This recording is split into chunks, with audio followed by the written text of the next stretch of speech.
സന്ദീപ് വാര്യരുടെ വായിലുള്ളത് കേട്ടപ്പോൾ ഇനി രാഷ്ട്രീയം തന്നെ വേണ്ട എന്ന തീരുമാനത്തിലേക്ക് കടക്കുകയാണ് പത്മജ വേണുഗോപാൽ. അതായത് കേരള രാഷ്ട്രീയത്തിൽ ഇന്ന് ഗതി പിടിക്കാതെ അലയുന്ന പ്രധാന വ്യക്തി ആരാണെന്ന് ചോദിച്ചാൽ അതിൽ മുന്നിൽ നിൽക്കുന്നത് പത്മജ വേണുഗോപാൽ തന്നെയാണ്. അങ്ങനെയുള്ള വേറെ ആളുകൾ ഉണ്ടെങ്കിലും പത്മജയുടെ ഒരു സ്ഥിതിയാണ് കഷ്ടമെന്ന് തോന്നുന്നത് പലപ്പോഴും. മറ്റെല്ലാവരെയും പോലെയല്ല അവർ. കേരളത്തിന്റെ ഒരേ ഒരു ലീഡർ കെ കരുണാകരന്റെ മകളാണ്, കെ മുരളീധരന്റെ സഹോദരിയാണ്. ഈ രാജ്യത്തെ കോൺഗ്രസ് ഭരണത്തെ തന്നെ നിയന്ത്രിച്ചിരുന്ന ലീഡറിന്റെ മകൾ ഇന്ന് മറ്റുള്ള പാർട്ടിക്കാരുടെ തിണ്ണ നിരങ്ങുന്നത് കാണുമ്പോൾ സഹതാപം തോന്നുന്നു. 9 MLA-മാരെയും കൊണ്ട് തുടങ്ങിയ തേരോട്ടത്തിൽ കേരളത്തിന്റെ ചരിത്രം തന്നെ മാറ്റിക്കുറിച്ച മുൻ മുഖ്യമന്ത്രിയാണ് കെ കരുണാകരൻ. ആ ബഹുമാനം എല്ലാം അവർക്ക് കോൺഗ്രസ് പ്രവർത്തകർ നൽകിയിട്ടുണ്ട്. പത്മജ വളരെയധികം വേഗത്തിലാണ് രാഷ്ട്രീയത്തിൽ വളർന്നത്. KTDCയുടെ ചെയർപേഴ്സണാക്കി, KPCCയുടെ ജനറൽ സെക്രട്ടറിയാക്കി, കോൺഗ്രസിന്റെ കുത്തക മണ്ഡലമായ തന്റെ പിതാവ് അന്തിയുറങ്ങുന്ന തൃശൂർ മണ്ഡലം 2 തവണ നൽകി, അതും നശിപ്പിച്ചു, തോറ്റു. ഇതൊന്നും പോരാഞ്ഞിട്ടാണ് BJP-യിൽ പോയി ഗതികിട്ട പ്രേതം പോലെ അലയുന്നത്. ഇതിപ്പോൾ പറഞ്ഞത് ഇങ്ങനെ കോൺഗ്രസിന്റെ ഉപ്പും ചോറും കുറെ ഉണ്ട ഒരാൾ ഇന്ന് എതിർ പാർട്ടിക്കാരെക്കാളും കോൺഗ്രസിനെ പരിഹസിക്കുകയാണ്. കോൺഗ്രസിലേക്ക് വന്ന പലരെയും കോൺഗ്രസിന്റെ അവസ്ഥയെയും ഒക്കെ നോക്കി പരിഹസിക്കുന്നത് കെ കരുണാകരന്റെ മകളാണ് എന്ന് പറയുമ്പോൾ ഇവിടുത്തെ പ്രവർത്തകർക്ക് വളരെയധികം വേദന തോന്നുന്നു എന്നുള്ളത് സത്യമാണ്. എന്നാൽ കരുണാകരന്റെ മകളല്ലേ ഈ പറയുന്നത് എന്നും വിചാരിച്ച് പലരും അത് മൈൻഡ് ചെയ്യാറില്ല. അവർ അത് പറഞ്ഞുകൊണ്ടേയിരിക്കുന്നു. അവരുടെ ജീവിതത്തിൽ ഏറ്റവും വലിയ സൗഭാഗ്യം നൽകിയ ഒരു പാർട്ടി, ആ പാർട്ടിയെ ഇങ്ങനെ എപ്പോഴും പരിഹസിക്കുകയും പ്രതിരോധത്തിൽ നിർത്തുകയും ഒക്കെ ചെയ്ത പത്മജ വേണുഗോപാലിനെ ഇന്ന് കേരളത്തിലെ കോൺഗ്രസ് പ്രവർത്തകർക്ക് മാത്രമല്ല സാധാരണ ജനങ്ങൾക്കും വേണ്ടാതെയായി. അവർ ഇങ്ങനെ പുലഭ്യം പറഞ്ഞുകൊണ്ടേയിരിക്കുന്നു. എന്നാൽ ഇതേ രീതിയിൽ സന്ദീപ് വാര്യരോടും ഒന്ന് മുട്ടി നോക്കിയതാണ് പത്മജ. സന്ദീപ് വാര്യർ എങ്ങനെയാണ്, അദ്ദേഹം മോദിയുടെയും അമിത്ഷായിന്റെയും ഒക്കെ ഭക്തനായിരുന്നു, RSSകാരനായിരുന്നു, ഇപ്പോൾ വന്ന് ഇങ്ങനെ പറയുന്നത് ശരിയല്ല എന്നൊക്കെ പറഞ്ഞ് അങ്ങോട്ട് പഠിപ്പിക്കാൻ പോയതാണ് പത്മജ. പത്മജയ്ക്ക് അതേ രീതിയിൽ തന്നെ മറുപടി നൽകിയ സന്ദീപ് വാര്യരുടെ വാക്കുകൾ കേട്ടതോടെ ആ ചൊറിച്ചൽ അങ്ങനെ തീർന്നു കിട്ടി എന്ന് വേണമെങ്കിൽ പറയാം. തകർത്തു കളഞ്ഞു സന്ദീപ് വാര്യർ. അത് വളരെ ബഹുമാനത്തോടെ തന്നെയാണ് സന്ദീപ് വാര്യർ പറഞ്ഞത്. അതിങ്ങനെയാണ്: പ്രിയപ്പെട്ട പത്മജ ചേച്ചിക്ക് കത്ത് കിട്ടി, ചേച്ചിക്ക് സുഖമാണെന്ന് വിശ്വസിക്കുന്നു. പുതിയ സംസ്ഥാന ഭാരവാഹി പട്ടികയിൽ ചേച്ചി ഉണ്ടാകുമെന്നാണ് ഞാൻ പ്രതീക്ഷിച്ചത്.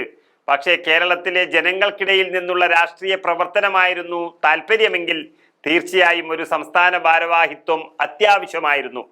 പക്ഷെ ചേച്ചിക്ക് കേന്ദ്ര പദവികളിലാണ് താല്പര്യമെങ്കിൽ പണ്ട് UDF-ന്റെ ഭരണകാലത്ത് KTDC ചെയർപേഴ്സൺ ആയതുപോലെ രാഷ്ട്രീയ പദവി ഇല്ലെങ്കിലും കുഴപ്പമൊന്നുമില്ല. അങ്ങനെ ഒരു പദവി ചേച്ചിക്ക് കിട്ടട്ടെ എന്ന് ഞാൻ ഗുരുവായൂരപ്പനോട് പ്രാർത്ഥിക്കുന്നു. ജനങ്ങളുടെ പ്രശ്നങ്ങളിൽ ഇടപെടേണ്ട കാര്യമില്ല എന്ന് കരുതി ചേച്ചിയെ പോലെ മാറി നിൽക്കാൻ തനിക്ക് കഴിയില്ല എന്നുള്ളതാണ് പ്രശ്നം. ഞാനൊരു സാധാരണ കുടുംബത്തിൽ, ഒരു ഗ്രാമത്തിൽ ജനിച്ചു വളർന്ന ആളാണ്. ചെറുപ്പം തൊട്ടേ രാഷ്ട്രീയ പ്രവർത്തനം നടത്തി പടിപടിയായി BJP-യുടെ വിവിധ തലങ്ങളിൽ എത്തിയതാണ് സന്ദീപ് വാര്യർ എന്ന ഞാൻ. അവിടെ ഉണ്ടായ തിക്താനുഭവങ്ങളുടെ പശ്ചാത്തലത്തിൽ മാനവിക വിരുദ്ധമായ സംഘപരിവാർ പ്രത്യയശാസ്ത്രത്തെ പൂർണ്ണമായും തള്ളിപ്പറഞ്ഞുകൊണ്ട് ഉപേക്ഷിച്ചുകൊണ്ടാണ് മതനിരപേക്ഷ പ്രസ്ഥാനമായ ഇന്ത്യൻ നാഷണൽ കോൺഗ്രസിലേക്ക് കടന്നു വന്നത്. ഇന്ത്യൻ നാഷണൽ കോൺഗ്രസിലേക്ക് കടന്നു വന്ന നിമിഷം മുതൽ ഞാൻ അനുഭവിക്കുന്ന സന്തോഷവും സമാധാനവും എറണാകുളത്ത് മനോരമ ഓഫീസിൽ വെച്ച് കണ്ടപ്പോൾ ഞാൻ പറഞ്ഞത് പത്മജ ചേച്ചി ഓർമ്മിക്കുന്നുണ്ടാകുമല്ലോ. കോൺഗ്രസിൽ ഞാൻ പൂർണ്ണമായും സംതൃപ്തനാണ്. കൂടാതെ UDF-ലെ മറ്റു പാർട്ടികളിലെ പ്രവർത്തകരും എന്നെ നെഞ്ചോട് ചേർത്തിട്ടുണ്ട്. അതിലെനിക്ക് ഏറെ സന്തോഷവുമുണ്ട്. എന്നെ സഹപ്രവർത്തകനായല്ല കൂടപ്പിറപ്പായാണ് UDF പ്രവർത്തകർ പരിഗണിക്കുന്നത്. ചേച്ചിയുടെ കത്തിലെ ഒരു വാചകം എന്നെ വല്ലാതെ ഹർഷപുളകിതനാക്കി. ചേച്ചി തെറ്റുതിരുത്തിയതിൽ എനിക്ക് സന്തോഷമുണ്ട്. കുറച്ചു മാസങ്ങൾക്ക് മുൻപ് ചേച്ചി എനിക്കെതിരെ ആരോ എഴുതി തന്ന ഒരു പോസ്റ്റ് ഇട്ടിരുന്നതിൽ ഞാൻ 2019 മാത്രം BJP-യിലേക്ക് കടന്നു വരികയും സൂത്രപ്പണിയിലൂടെ മുകളിലെത്തുകയും ചെയ്ത ആളാണെന്ന് പറഞ്ഞിരുന്നു. ഈ പോസ്റ്റിൽ എൻ്റെ 20 വർഷക്കാലത്തെ BJP പ്രവർത്തനത്തെ അംഗീകരിച്ചതിലും തെറ്റുതിരുത്തിയതും നന്ദിയുണ്ട് എനിക്ക് എന്നാണ് സന്ദീപ് വാര്യർ പറയുന്നത്. കോൺഗ്രസിൽ വന്നതിന് ശേഷം കോൺഗ്രസിന്റെ എല്ലാ പരിപാടികളിലും സമരങ്ങളിലും തെരഞ്ഞെടുപ്പ് പ്രചരണങ്ങളിലും മുന്നിൽ നിന്നിട്ടുണ്ട്.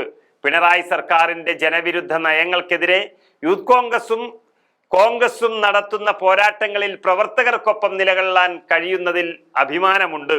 ചേച്ചിയോട് ഒരു കാര്യം ചോദിക്കട്ടെ. ഒരു വർഷക്കാലത്തിലധികമായി BJP അംഗമായ പത്മജ ചേച്ചി സംസ്ഥാന സർക്കാരിനെതിരായ ഒരു സമരത്തിലെങ്കിലും പങ്കെടുത്ത് ജലപീരങ്കിയിൽ നിന്ന് ഒരു തുള്ളി വെള്ളമെങ്കിലും ദേഹത്ത് വീണിട്ടുണ്ടോ? ഒരു സമര പ്രക്ഷോഭത്തിലെങ്കിലും BJP പ്രവർത്തകരോടൊപ്പം അറസ്റ്റ് വരിച്ചിട്ടുണ്ടോ? കേസിൽ പ്രതിയായിട്ടുണ്ടോ?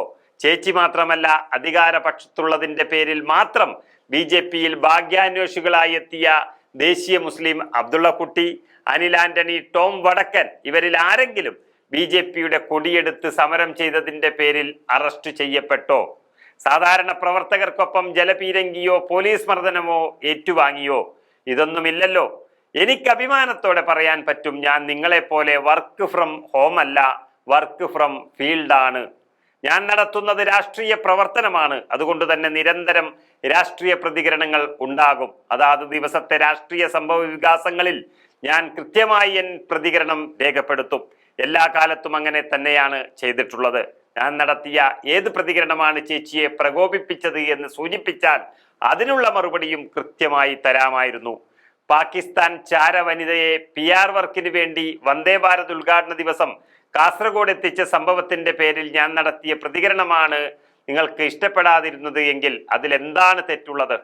മറ്റുള്ളവർക്ക് മുഴുവൻ രാജ്യദ്രോഹ ചാപ്പയടിക്കുന്ന BJP നേതാക്കൾ പാക് ചാര വനിതയ്ക്ക് റെഡ് കാർപ്പറ്റ് വെൽക്കം നൽകിയത് തുറന്നു കാണിക്കുക തന്നെ വേണ്ടേ?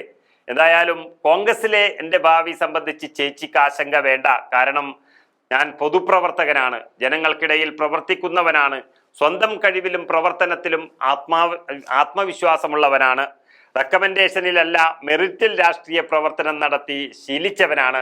ഏതായാലും ചേച്ചിക്ക് ആയുരാരോഗ്യ സൗഖ്യങ്ങൾ നേരുന്നു, നല്ല ഭാവി ആശംസിക്കുന്നു. ഇതാണ് സന്ദീപ് വാര്യർ അങ്ങ് നൈസായി പത്മജയെ പൂട്ടിക്കളഞ്ഞ വരികൾ.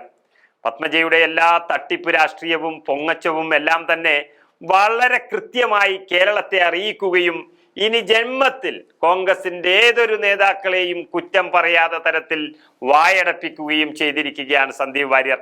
പത്മജയ്ക്ക് ഇനി ഏതായാലും രാഷ്ട്രീയം വിടുന്നതാണ് നല്ലത് എന്ന് തോന്നുന്നു. അങ്ങനെ സന്ദീപ് വാര്യറിന്റെ ഈ വാക്കുകൾ, അതായത് പത്മജ വേണുഗോപാൽ വധം, UDF സോഷ്യൽ മീഡിയ ആഘോഷിക്കുകയാണ്.